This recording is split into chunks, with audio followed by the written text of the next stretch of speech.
Welcome and thank you for joining our webinar today, Credentials, Why Every External Attack Eventually Looks Like an Inside Job. I love that title.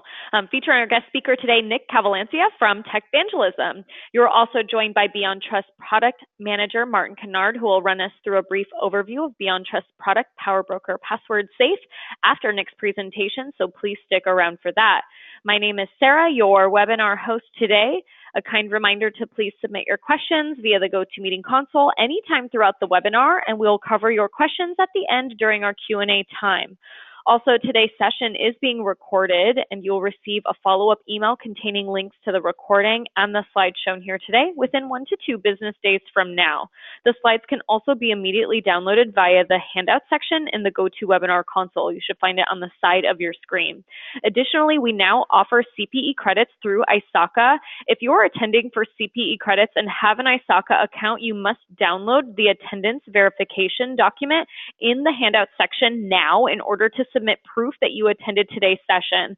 This document will not be available post-webinar, so please download it now if you plan to submit your CPE credits through ISACA. Please note that as individuals and as attendees, you are responsible for reporting your own CPE hours earned to ISACA. So that's also in the handout section, so check it out before we end the webinar today. So now that that's all out of the way, I would like to hand it on over to Nick Cavalancia, who will jump right in. Hello, Nick. The line is all yours, and take it away. Thank you very much, Sarah. Everyone, welcome to the webcast today. I think we all know security is a must, right? That's sort of a given. And at least sort of statistically speaking, we're all sort of subject to become victims of an external attack. But in a lot of ways, I think it feels like there's a myriad of different methods and methodologies by which attacks occur. And it sort of makes the prospect of putting up defenses and then sort of effectively stopping an attack, it seems like it's nearly impossible, I think. And I hope that sort of sounds about right to you guys. You're kind of thinking there's lots of different ways, but the reality is I think it's really not that complicated.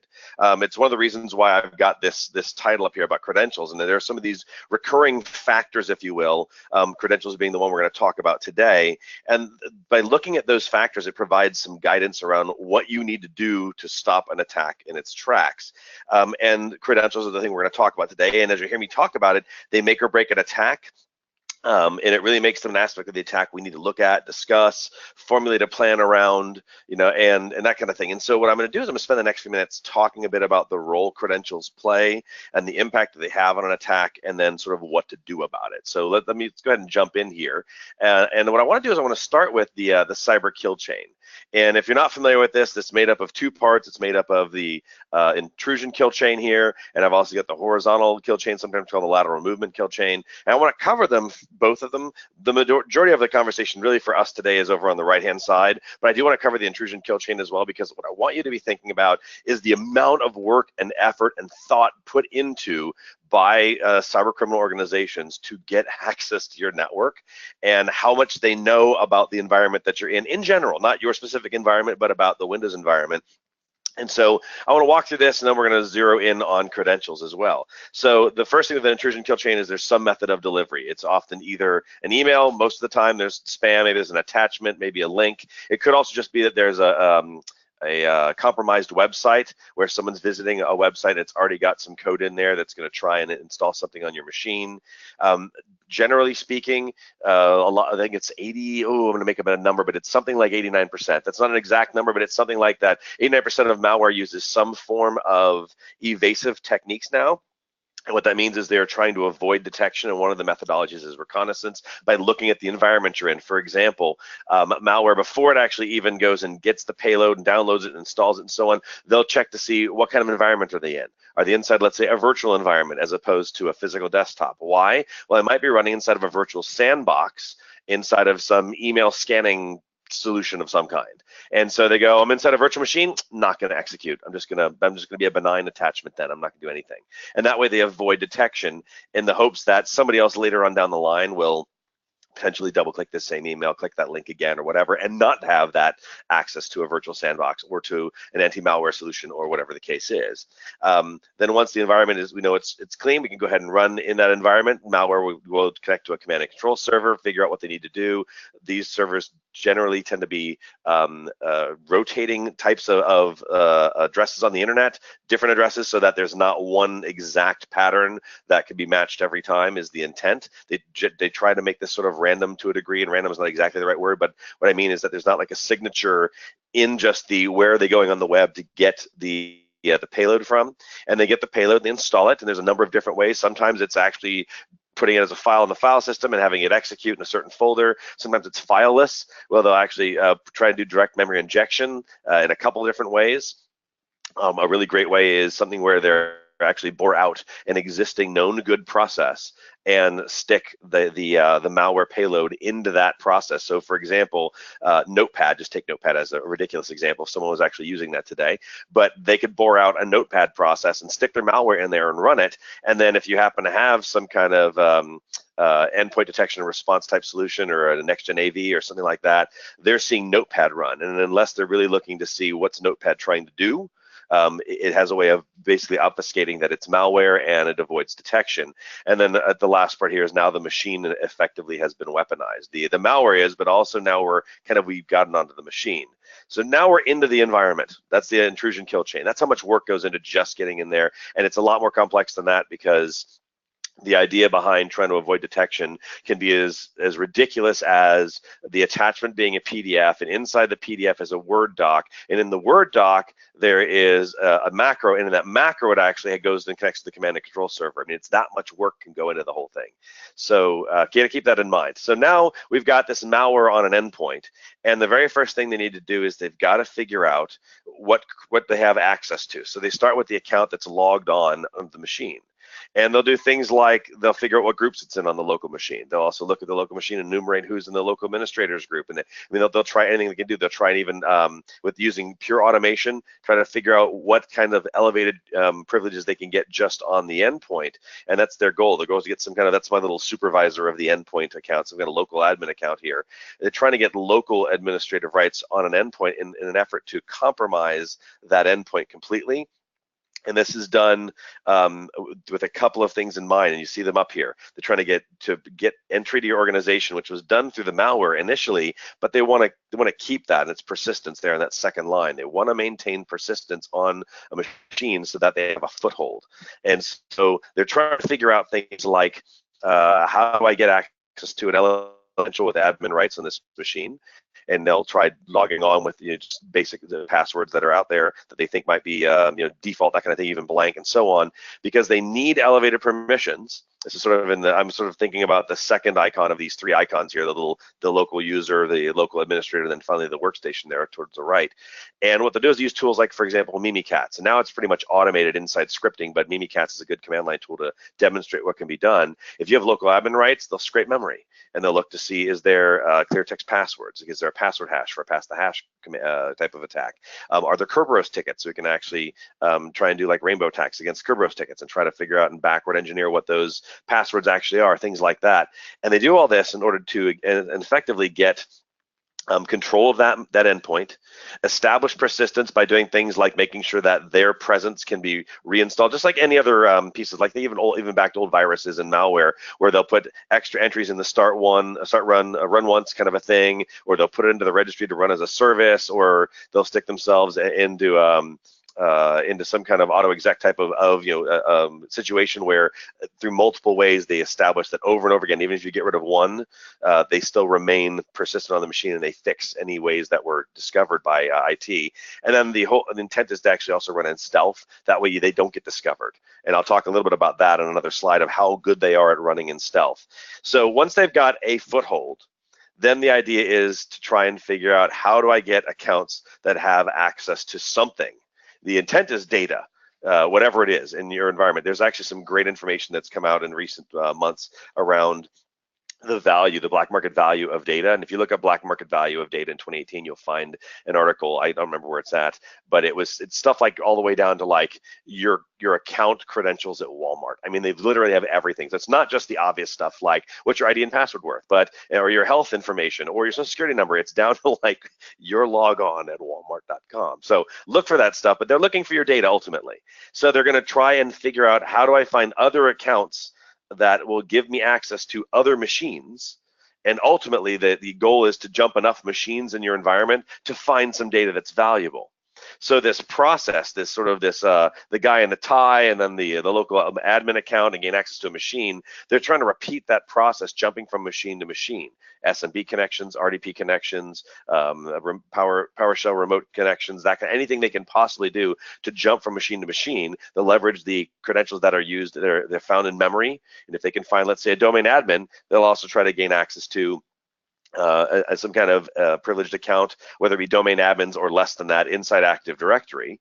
And in essence, they're going to keep repeating this process until they have enough resources, compromised accounts and credentials to gain access to whatever it is that they're trying to gain access to. Whether it's, in some cases they don't know, in some cases they do.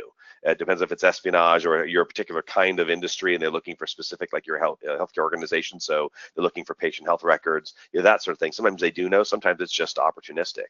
So the real key here, though, is these two kind of parts right here, these two accounts that I've made a little larger here, the local admin, and then any kind of elevated privileged credential that has access to something, another system, a server, a database, an application, a file system. It doesn't matter. In some ways it does. Obviously there's some things that aren't really have a lot of value, but really that's kind of what we're going to be thinking about here, is those two. And those two credentials, those kinds of credentials, are the real keys here. So I've got on this next slide, it is the key to compromise. This is the way I look at it.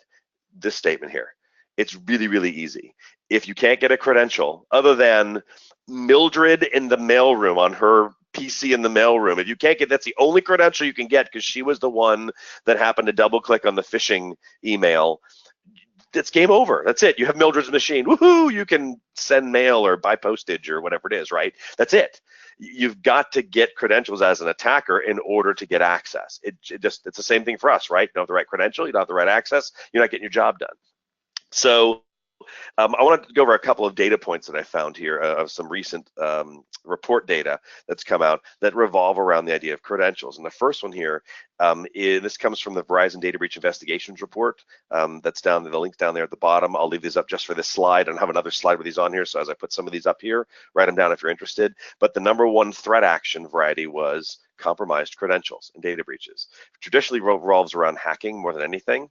But it's the number one action variety. So getting a credential, compromising it, whether they use it through a keylogger and try to find someone waiting long enough for someone to type a credential in, or they're hacking against it, or they're guessing, common password, whatever it is, it's the number one credential. I highly recommend this report. It usually has tens of thousands of breach incidents and actual breaches. So it's a very statistically relevant sample size. It really does represent a lot of the industry. The second one here is that this actually comes from Ponymon's What CISOs Worry About in 2018. And you can see up here almost 2/3 of them, they're worried about specifically credential theft by way of a phishing scam. So it's a very simple methodology. I showed you that in the previous slide. Once I've got access to a machine, it's just a matter of trying to see if I can gain access to credentials. Could be a waiting game. If I can get the keylogger running, I can just wait long enough for someone to type in a set of elevated credentials. And believe me, this is not an in and out kind of thing. And I'll show you a stat on this same slide that'll make you understand just how patient these guys are, even if it is like a fully automated process. They're very, very patient. This next one is very interesting. So almost 2/3 of intrusions due to compromised credentials. This is sort of corroborating some of the Verizon data. And this actually comes from Microsoft's Advanced Threat Analytics. And I've got a link to the data sheet. I'm not promoting that product. That's where it came from. And I like to make sure you know where I'm getting my sources from so you can actually see the stats on there. But the things that they've found by looking at all the customers using that product is 63% of network intrusions are due to compromised credentials. And this last one should hopefully scare you and knock your socks off. And it's the number of days that an attacker sits on your network without being detected. Look at that. That's almost 5 months. 5 months. Now, this corroborates a lot with the Verizon data. Verizon has a bit of a different data set there, but they're talking about the amount of time it takes to detect a data breach, and the majority of it, they don't actually have a graph where they're showing you specific amounts of time, but the way it kind of shows, it's sort of a bell curve that goes over, it has days, weeks, months, and years written on the bottom, and it's very flat, almost close to zero for days and weeks, and as you get to months, you start seeing this bell curve looking thing that goes over the word months and over into the word years. And this has actually been pretty consistent over the last couple of years with their reports, where it's typically multiple months to detect a data breach to years to detect a data breach. And part of that is this kind of fits with this. They're sitting on your network. This is the median number, which I found kind of interesting. If you're not a mean, median, mode wizard, mean is the average. Right, mode is the number that occurs most frequently within a set of numbers or set of data, and the median is the one that's right in the middle. So I don't know why they didn't pick the mean. Maybe median was larger, I don't know, but that's the median number, the number that's right smack dab in the middle of all of the values that they found. So kind of keep that in mind, that credentials obviously are very, very important. So there's 3 parts here I want to talk about. I want to first talk about preparing for an attack, and your goal here is that you want to try and figure out how to take that attack surface, essentially your endpoints and your credentials, and you want to make it as small as is humanly possible.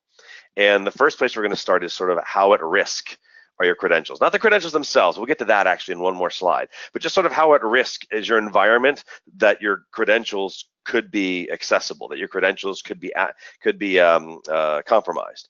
And so the questions I would ask you guys are things like, what safeguards do you have in place? And that's obviously a rhetorical question, but I want you thinking about things like, do you have endpoint protection in place? Do you have antivirus? Do you have next-gen AV? Do you have something that's at least watching the processes on an endpoint to see, whether or not a piece of malware gets in? And that's the goal. The first part of preparing for attack is trying to figure out, how do I even keep it from ever getting in here in the first place? Even another topic of, do you separate your elevated accounts and your normal accounts? Let's even take yourself, you and IT. Do you log on as a regular user account to read your email and write something in Word, and then log on as your admin account to do admin stuff? Or do you not? And so you get those kinds of questions as you get on that path is how you start to determine how at risk you are. It's not obviously a specific calculation, but you kind of get the point there. You're figuring if you don't have a lot of safeguards in place, you don't separate out your elevated permission credentials with your lower level permission credentials, things like that, you're putting yourself at risk, because you're not protecting yourself from malware coming in, and the very first thing that someone can get access to, let's say they click on something and you click on something, they've got access to an elevated set of credentials right away. And now what can they do with yours? And you might say, well, they're never going to click on mine. They might. They're getting really good at this stuff. The example I've used a couple times on some Beyond Trust webinars beforehand, if you've ever sat on mine before, I love this one. It's the concept of someone using a PDF that has a file name that says 2018 updated company holiday calendar, and you get an email. It's a spoofing attack that looks like it's from your head of HR, and the email says, I am pleased to announce we've added 2 days to the 2018 holiday calendar. Check out the PDF for more details, and it's got a nice signature and it looks authentic. What are you going to do? You're not going to click that? Of course you are, because everybody wants 2 more days off this year, right?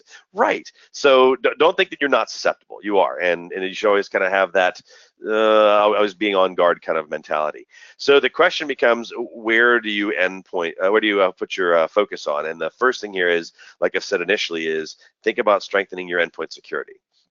And this is how you're going to reduce the attack surface. We're going to start there. And then the other thing here is thinking about there's a little bit of a sizing there, sorry about that, on the lower right there, but there's an issue around trying to figure out which users might be most susceptible.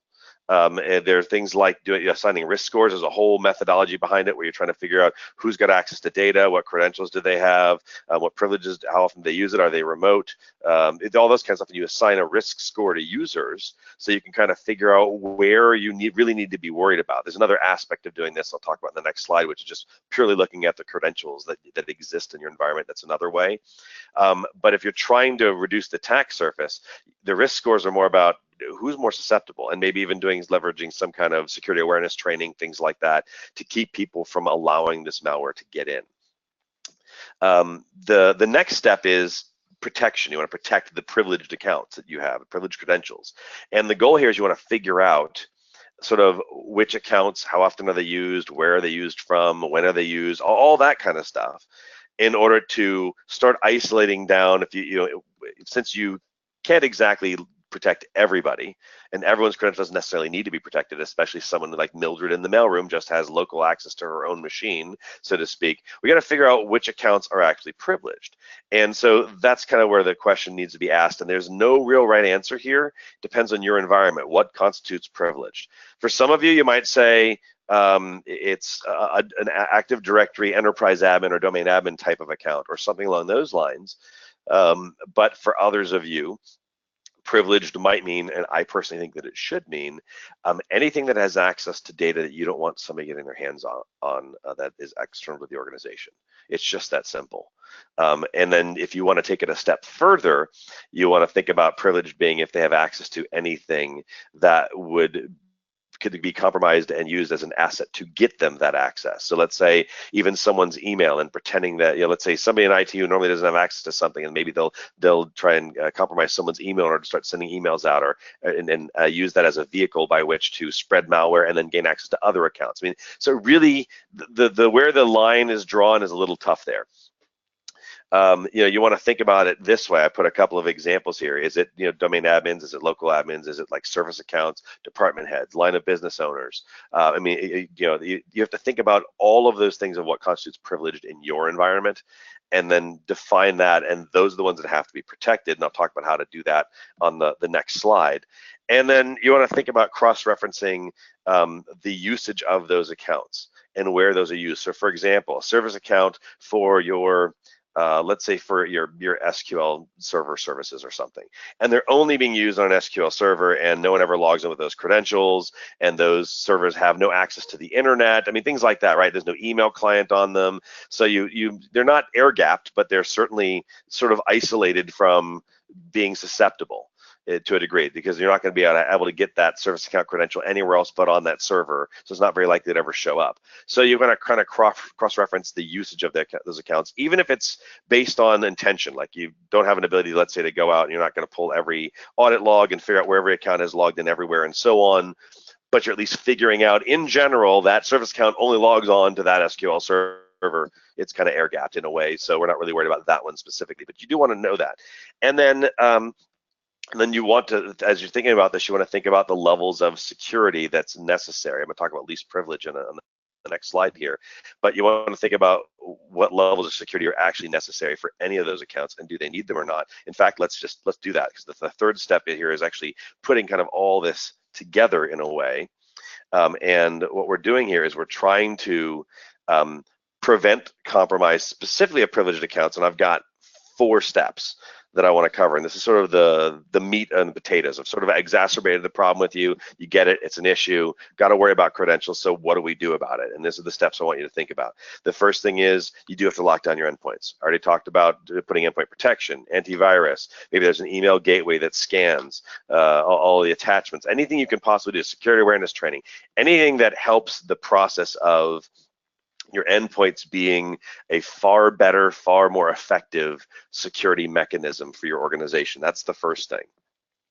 Then the second thing is worrying about the availability of a given credential, and how often is it used, who uses it, that kind of thing, what permissions do they have.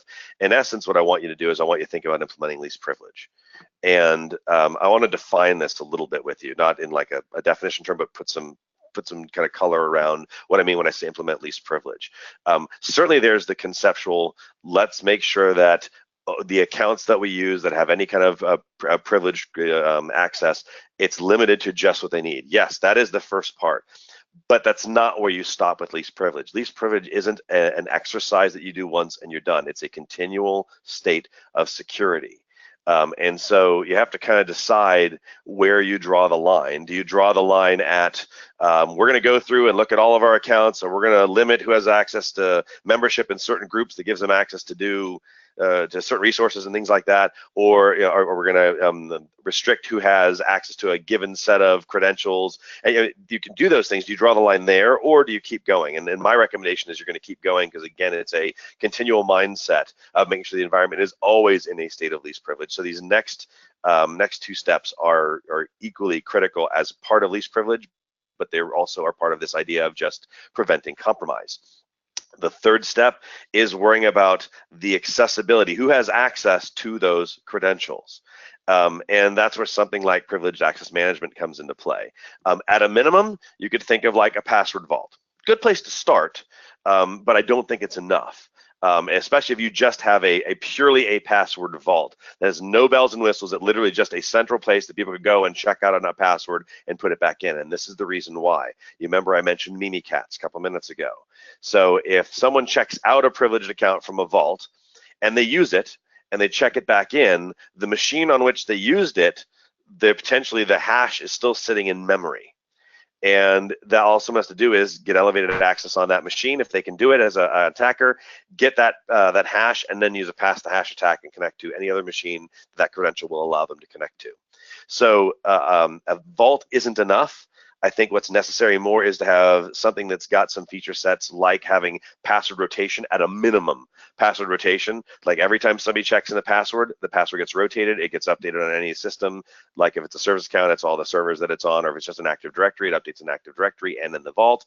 Something along those lines. So at least now we've got a way of preventing compromise, because those privileged accounts, one, are managed by some kind of application, and two, every time they get used, the password gets rotated, meaning it's not going to be useful again to an attacker.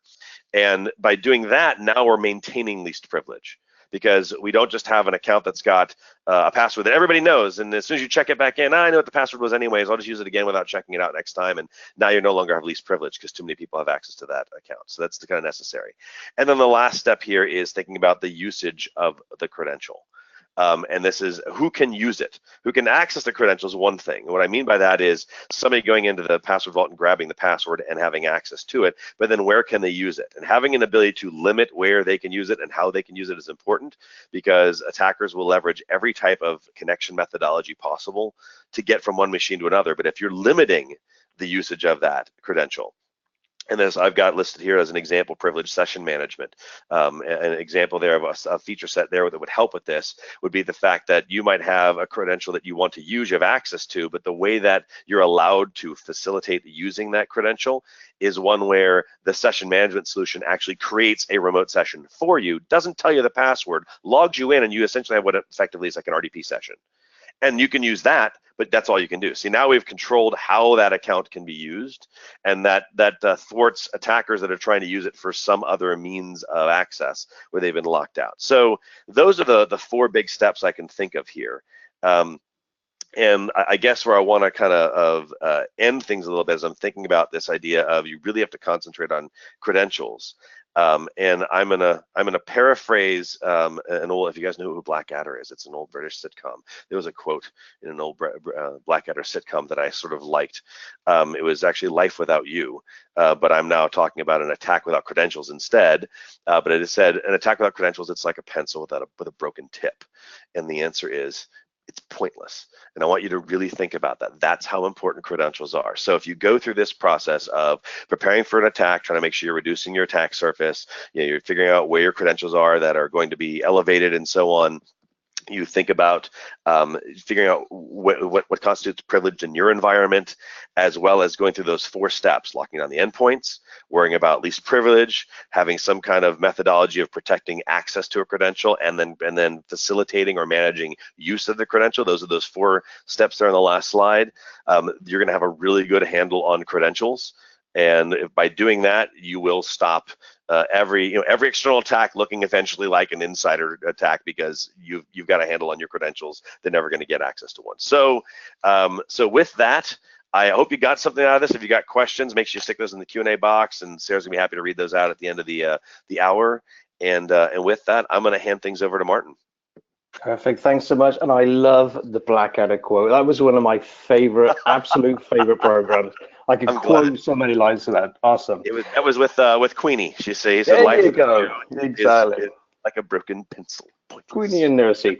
All right, so so I mean, hopefully you can see my screen now. And I have to say, actually, that presentation was fantastic because that's almost like epitomizes every single thing that I've been saying for years.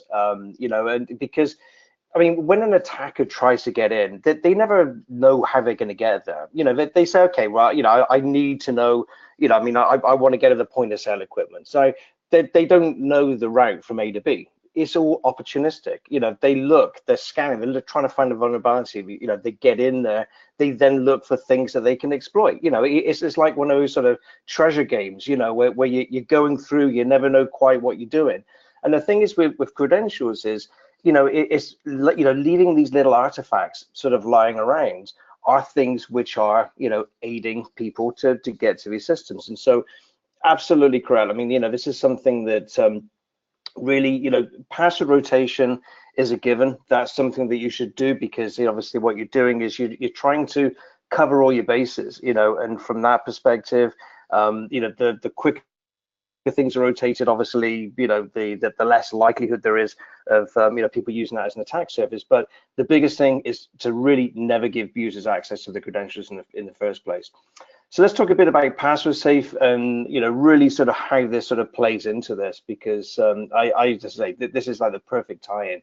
So obviously, as you'd expect, password safe, there's a bit of a clue in the title, it manages passwords, you know, but you're as strong as your weakest link. You know, it's not like a, you know, I mean, customers sometimes say, well, you know, I need to be able to lock down my administrator accounts. You know, we failed an audit. You know, all of our Windows accounts have to be rotated, or our root accounts have to be rotated. And they say, yep, okay, we need a password management system where we're done. Well, no, you're not, because you've got to look at all the other areas. What about your SSH keys? I mean, are people using SSH keys? Are people using, you know, passwords in hard-coded scripts and applications? So, all right, you put a password rotation system in, what are you going to break? You know, or if you don't rotate them because you think it's going to break your applications, then okay, now you've actually given somebody a potential weak spot that they can exploit. So when you're looking at password management, you really have to go everywhere, because, you know, it's that one chink in the armor that someone's going to exploit.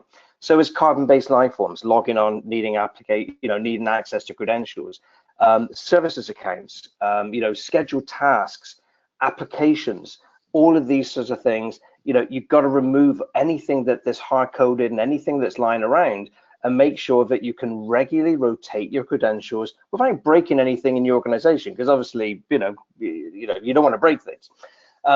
So that's the key thing. So make sure your credentials are rotation. But then when you then start looking at session management, is then saying, well, okay, how can users then be logged on without ever revealing the credentials? You know, as Nick said, I mean, that's the key thing, is to say, you know, you want to be able to make this an enabling tool, allow your users to be able to log on, to be able to do their job, whatever they got to do, whatever they got to administer, but don't reveal the credentials.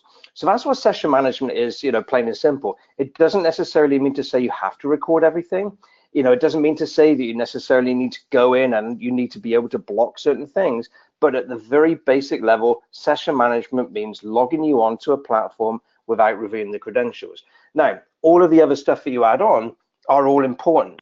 So when we then start looking at recording, you need to then start looking at keystrokes, you need to start looking at context. I mean, SSH systems are fine because you've got standard in, standard out, you can search it, you can see what users are doing. In Windows, people are clicking on pictures, you know, so where's your context? You know, I mean, you can't just look at a display or search for something. So, you know, you need, you know, to have the ability to be able to say, well, this user clicked on this, they left clicked on this, they right clicked on that, they opened this application. So it's giving you that audit trail of activity. It's the ability to be able to say, okay, you know, I want to be able to be alerted when a user runs this specific command. You know, maybe there's certain commands that a user might use you want to block, you know, that could be accessible to their user account. So as I say, really session management, you know, goes everything from automatic login right through to a fully controlled environment for your end users. Now, the way that we do things is we call it sort of credential injection, get my teeth in. So really the basis around this is, in order to stop these artifacts that Nick was mentioning, like, you know, the hashes, the tickets, things that people can use Mimikatz for to poke around in your memory space. What you need to be able to do is to make sure that those credentials never come down to your endpoint in the first place. So with our proxy, what happens is the user says, okay, I need to access this particular system in this enclave, the security zone, wherever it happens to be. That's on the inside of a network, on the secure side. Now, what happens then is password safe then generates a unique one-time key. It's a GUID. It's sent down to the desktop, and it's used to log the user onto the proxy. So basically, that's used as a username, if you like, to log the user onto the proxies. Now, it's a GUID. It's a one-time key. So once it's been used, obviously, it can be reused. It has a life. So if you don't use it within, I think the default is about a minute, then it expires.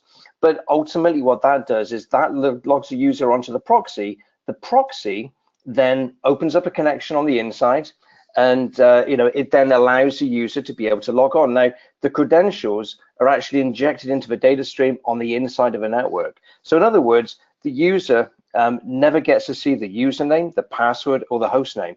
Even on the client, that never comes down to the client. So if you're opening up PuTTY, you're never going to see the host name come down in that connection string. In MSTSC, you're never going to see anything come down in that connection string, because all that happens is the endpoint you're connecting to is the proxy, and it's going to use a GUID to be able to log you in. Now, the credentials are obviously in the inside, so as far as the end user is concerned, they click a button, they're logged straight in. So it is absolutely seamless to the end user. There's no, nothing disjointed about it. It's something which is actually, it's a wonderful experience. But the key thing is there's nothing poking around down in the memory space for anybody to be able to exploit. So that's really the basis of session management. Now, because we're sitting in the middle of a data stream, there's obviously a lot of other things that we can do. And some of these things I'm actually going to show you in a short demonstration in a sec. But essentially, when we start looking at the type of data that we're able to pick up, this is an example of a Windows session. Not only can we do a full video recording of everything that happened, the mouse moving around, what they clicked on, but we've actually got a full inventory. Everything that the user typed, everything that they clicked on, and even in addition to that, we can even actually index and allow you to be able to search everything they pasted. So even if someone thinks, well, okay, I can circumvent this and I can go and type it in Notepad, outside, and then I can just paste it into the session. Well, tough luck, buddy. We're actually going to index that as well. So that all gets in and normalized. Now, you can search right across your sessions. So you can say, show me all the active sessions that are going on at the moment and show me all the users that are around this application. That will pop up instantly. Here's a session. You can log on. You can look at a live view. Now you can even interact with the live view. So it's not just recordings, but we can actually do this in real time as well as things are actually happening. Now, the other thing that is also very important within this situation is start looking at context, because very often, it's very difficult to make hard and fast rules about what users do. And typically, I see this very often when people are trying to implement PAM, because they get themselves into such a tizzy in terms of, okay, well, are they 9 to 5? What happens, when they're doing firewall? What happens if they go to work weekends? People get in a mess, and ultimately they end up not putting enough security around how the users are logging on. So what we have is something called adaptive workflow control, and that allows you to apply context. So you can then say, if Bob's logging on at the weekends, sure, this is his firewall activity. Here's a security policy that's only going to give him access to those firewall accounts. If he logs in maybe during the day, from an IP address he doesn't normally log on from, well, yeah, we're still going to give you access, but maybe we're going to actually go through an approval process first. So in other words, it doesn't just allow you to be able to see, well, here's Bob and here's what he's got access to, but you can actually apply some context in terms of where you log it in from, the day, the date, and the time. So again, all important aspects, and this controls how users access any of the resources that are protected. Now, it's not just credentials that we're able to log, to rotate and logging users onto operating systems, but we can also control applications as well. So whether you're managing, like in this example, like a backend vSphere password, we can open up vSphere, we can log a user on automatically onto that endpoint. Again, it's allowing you to be able to access an application as well as an operating system without revealing the credentials and make sure things are recorded. Exactly the same thing with Unix and Linux. So it doesn't matter what you're trying to access, we can invoke applications, we can play in the credentials, make it accessible to your users. So we're almost like making this easy for your users to use, but at the same time, allow you to be able to apply security. The other thing as well, what's important is, again, when we start looking at analytics, and the ability to be able to look at, what's happening, look at security policy usage, how your rules set up. We can do automatic discovery, so we can actually look for all of the weak spots in your environment, any accounts that haven't been changed for 3 years. What are your admin accounts that haven't been logged onto for 2 years? I mean, do you still need them? Are they backdoor accounts? I mean, this is all around analyzing not just how the system's being used, but also the environment. So it allows you to be able to figure out your low-hanging fruit. Where should you actually start in your environment to implement security?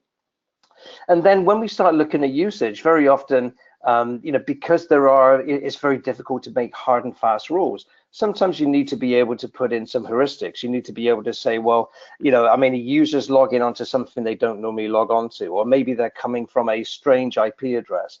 Maybe they're launching an application they don't normally launch. And all of these things will bubble up. So, within our, Beyond Trust entire solution, I mean, it's not just password management and session management, but we do least privilege, like Nick said. I mean, that's a huge aspect, controlling what users do on the endpoints. But we can also then use that to feed information back into our security analytics to say, okay, now we've got some information about what are users doing on that endpoint, and is it applicable? These are all things that then allow you to be able to then start saying, okay, yeah, here's something that's bubbled up, it's an anomaly, I need to be able to go and look at it. So it kind of helps you sort of, if you can't see the wood for the trees, it's helping you sort of filter through a lot of that noise, because we're able to normalize all this data. So key thing, again, I mean, there's a slide that I just glossed over, the usual, what makes us so different. But ultimately, rather than me saying what makes us so different, I want to point this out. I mean, it's not just us that thinks the product's good, it's the analysts as well. We sort of consistently come out top, when the analysts do the bake-offs. And in the Forrester case, it's not just like a 5-minute, well, let's take a look and build some tables, based on the marketing documentation. It's a 3-month exercise, where they take every vendor. Here's your use cases. You have to go through, you've got to build a 180-page document. They go through and use your product, and they use every vendor's products, and then they score them accordingly. So for us to be able to come out on top in that sort of environment is, a very great testament, as to, what the capabilities of our product.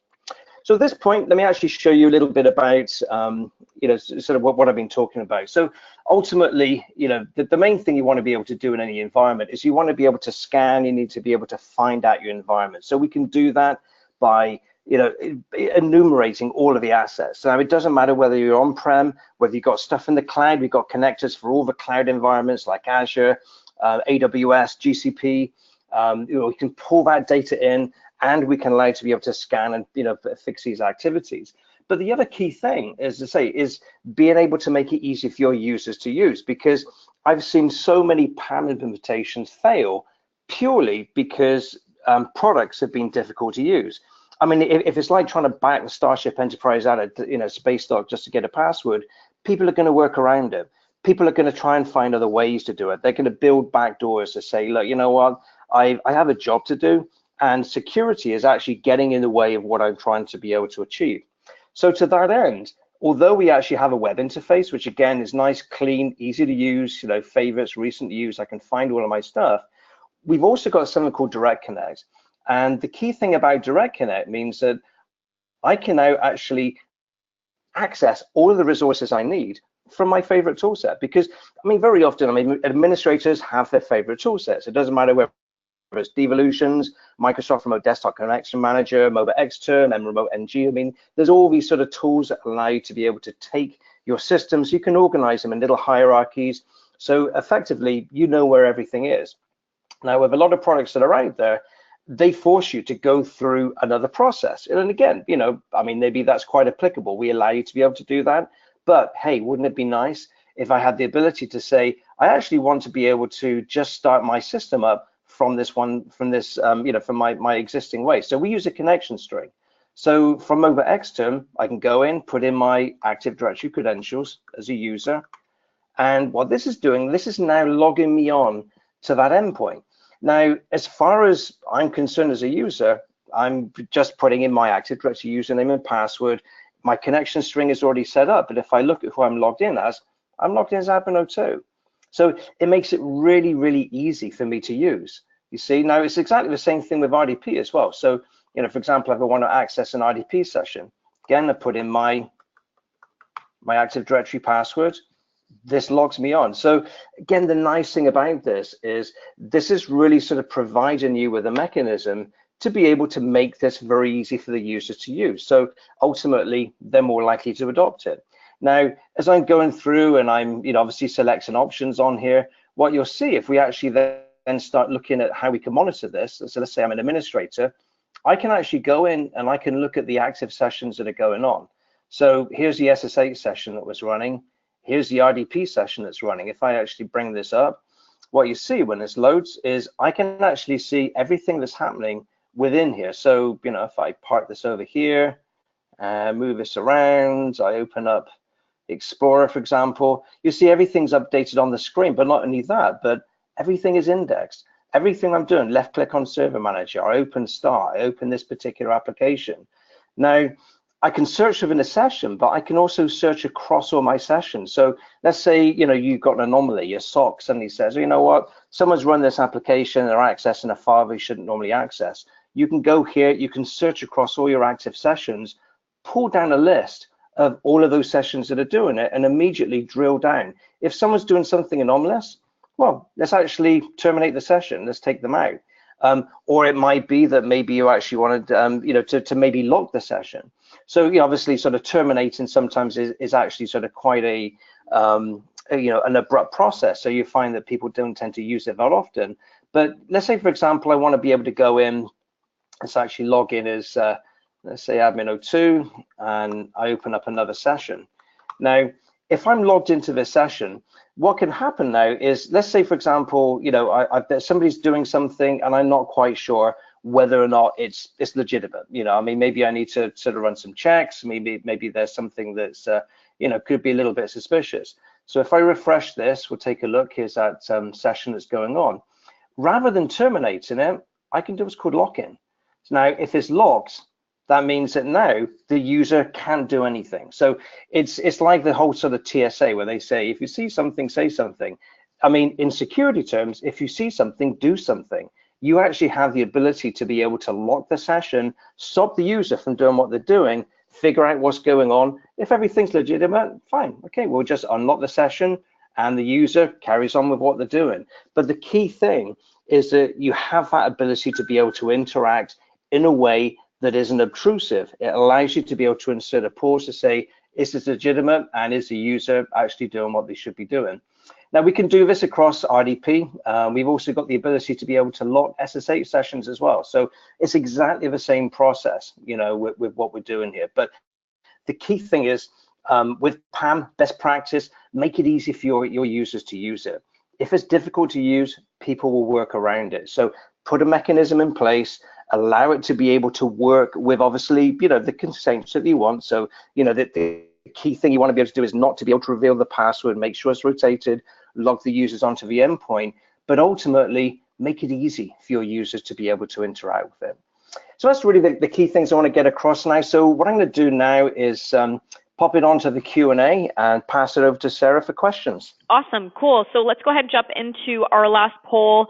Here at Beyond Trust, we would love to help you guys with your password and your privilege management needs. Would you like to schedule, you should see this pop up right now, would you like to schedule a personalized one-on-one demo for PowerBroker Password Safe or any of our other PAM solutions? Let us know, select yes. And if you do select yes, somebody will reach out to you to schedule that conversation. I'll leave this up and let's dive into a couple of questions. Okay, Nick, this came in for you. So we draw the line for privileged accounts at domain admins in AD. Would you recommend we include lower level accounts? That's a good question because I talked about that a little bit, but I'm going to reemphasize that, I guess.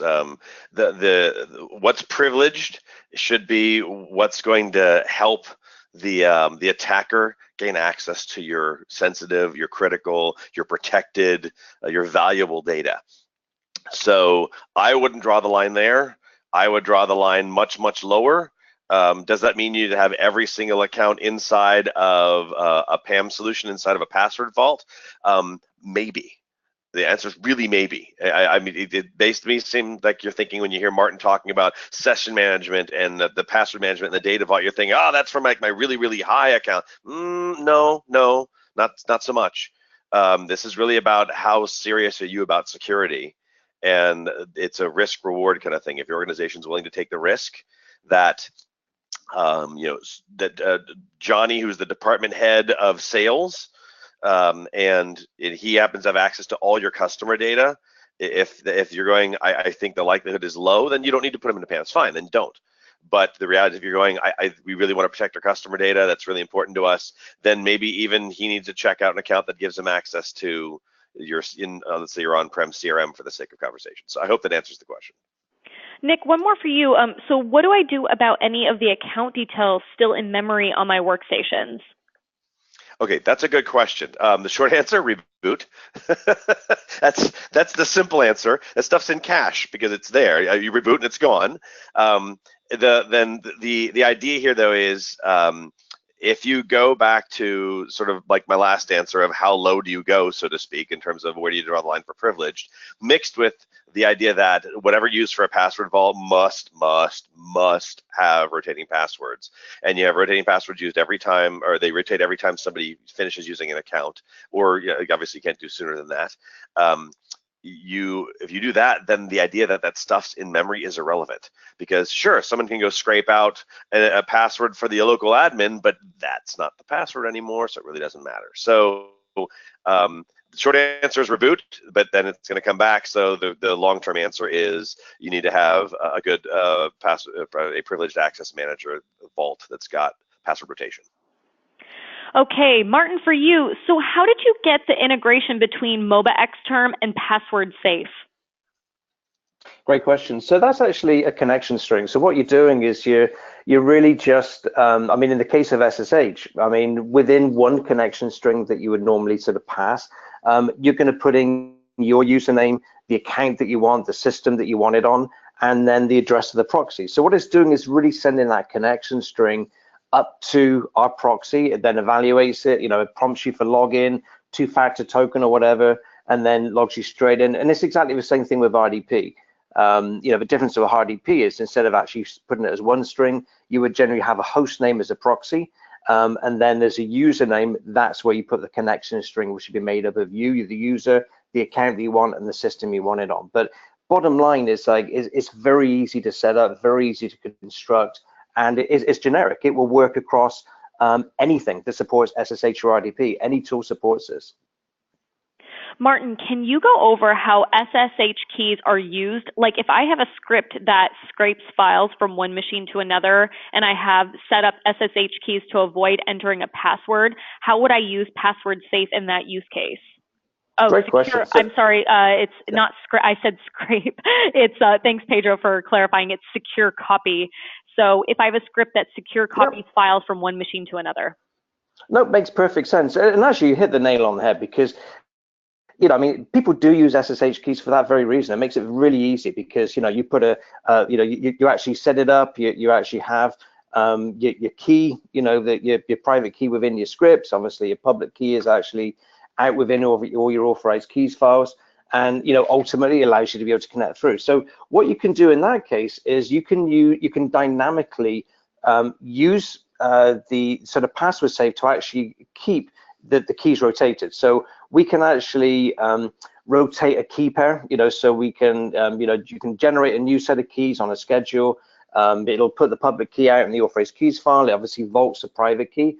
And then within your script that uses it, we make it very easy for you to integrate it in, so you can dynamically pull that public key whenever you need it. Now, we can also allow you to be able to synchronize it across multiple systems. So if you've got, like, say 500 systems you want to run it on, you can actually have like one key pair, and you can synchronize that same public key across all 500 systems. So in other words, you have your script that comes out, and again, you can do it through like an API, a REST API, or we've got some very simple shell scripting commands that you can add in. You pull in, dynamically, inject the private key into your scripts, and then it'll go through and connect to all your systems, using, that have that same public key. Hopefully that answers the question. Cool. Okay, so there are no other questions, so I'm going to wrap this up. A reminder that you will receive a follow-up email containing links to the recording and the slides shown here today within 1 to 2 business days from now, and it will come from communications@beyondtrust.com, so make sure that email alias is whitelisted within your email client. And also, if you're reporting CPE credits to ISACA, please download the attendance verification document now. You can find it in the handout section, so it's on the right-hand side of your screen. And remember that this document is proof from Beyond Trust that you attended this session. You just have to fill out the blanks with your name and your account number. And then as the attendee, you're responsible for reporting your CPE hours earned directly to ISACA. So make sure you get that stuff downloaded and submitted to ISACA so you are continuously earning your CPE credits. Thank you, Nick. Thank you, Martin. You guys are awesome. And to everybody who attended live today, we appreciate you guys. We appreciate your questions and joining us live. Thank you so much. We'll see you at the next one. Take care, everybody, and goodbye.